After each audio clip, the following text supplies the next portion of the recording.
बिहार की सियासत में घोटालों का इतिहास काफी पुराना रहा है। चारा घोटाला से लेकर अलकतरा घोटाला, मिट्टी घोटाला और जमीन से जुड़े विवादों तक हर दौर में किसी न किसी कथित घोटाले ने राजनीति को गरमाया है। लेकिन अब बिहार की सियासत में डस्टबिन घोटाले का मामला सामने आया है। जी हाँ, बिहार में अब डस्टबिन घोटाले को लेकर सियासी घमासान शुरू हो गया है।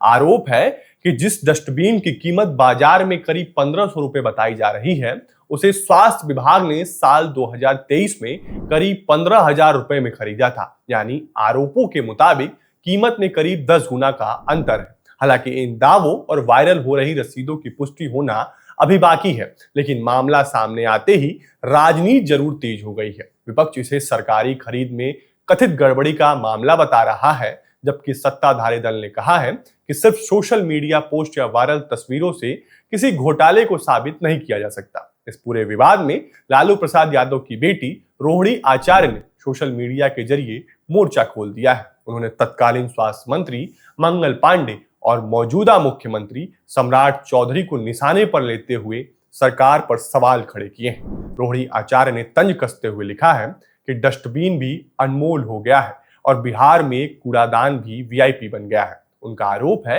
कि जिस डस्टबिन की कीमत करीब 1500 रुपए बताई जा रही है, उसे 15,000 रुपए में खरीदा गया है। यानी कूड़ा रखने वाला डिब्बा छोटा, लेकिन उसका बिल 10 गुना बड़ा। रोहिणी ने सरकार से सवाल करते हुए पूछा है कि आखिर इस महंगे कूड़ेदान का राज क्या है? क्या यह सिर्फ कूड़ा रखने का डिब्बा है या फिर सरकारी खजाने पर बोझ डालने का कोई नया तरीका? विपक्ष के आरोपों के बीच सत्ताधारी दल भी चुप नहीं बैठे। जेडीयू के मुख्य प्रवक्ता नीरज कुमार ने इस मामले को लेकर विपक्ष पर ही सवाल खड़े कर दिए हैं। उन्होंने कहा कि अगर खरीद में कोई गड़बड़ी हुई है तो यह सीएजी और विधानसभा की लोक लेखा समिति के दायरे में आने वाला मामला है। बिल, रसीद और सरकारी खरीद की प्रक्रिया की जांच संबंधित संस्थान कर सकती है। नीरज कुमार ने सवाल उठाया कि सिर्फ किसी तस्वीर या रसीद के सोशल मीडिया पर वायरल हो जाने से कोई मामला साबित नहीं हो जाता। उन्होंने यह भी कहा कि विधानसभा में लोक लेखा समिति होती है और उसके अध्यक्ष विपक्ष की ओर से होते हैं। मौजूदा लोक लेखा समिति के अध्यक्ष राजद के विधायक भाई वीरेंद्र हैं। ऐसे में सत्ता पक्ष का तर्क है कि विपक्ष को सोशल मीडिया की राजनीति करने के बजाय पहले दस्तावेजों की जांच करनी चाहिए। इस विवाद को हवा तब मिली जब सोशल मीडिया पर कुछ रसीदें और दस्तावेज वायरल होने लगे। इन दस्तावेजों के जरिए वर्तमान बाजार कीमत और 2023 में स्वास्थ्य विभाग द्वारा खरीदे गए डस्टबिन की कीमत की तुलना की जा रही है।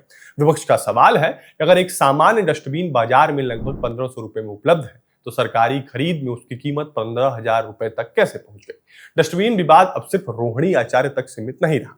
बिहार के पूर्व उप मुख्यमंत्री और राजद नेता तेजस्वी यादव ने भी सोशल मीडिया के जरिए इस मुद्दे को उठाया है।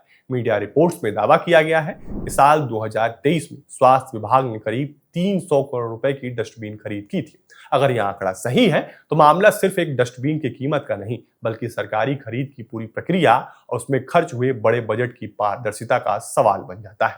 बिहार की राजनीति में डस्टबिन अब सिर्फ कूड़ा रखने का सामान नहीं रह गया है। यह सरकार और विपक्ष के बीच आरोप प्रत्यारोप का एक नया प्रतीक बन गया है। अब देखना होगा कि क्या सरकार इस खरीद के tender, work order, supplier, dustbin की तकनीकी स्पेसिफिकेशन और भुगतान से जुड़े दस्तावेज सार्वजनिक करती है। क्या किसी स्वतंत्र जांच या ऑडिट की जरूरत महसूस की जाती है? और सबसे बड़ा सवाल, अगर खरीद में सचमुच इतनी बड़ी कीमत का अंतर है तो इसकी जिम्मेदारी किसकी हो?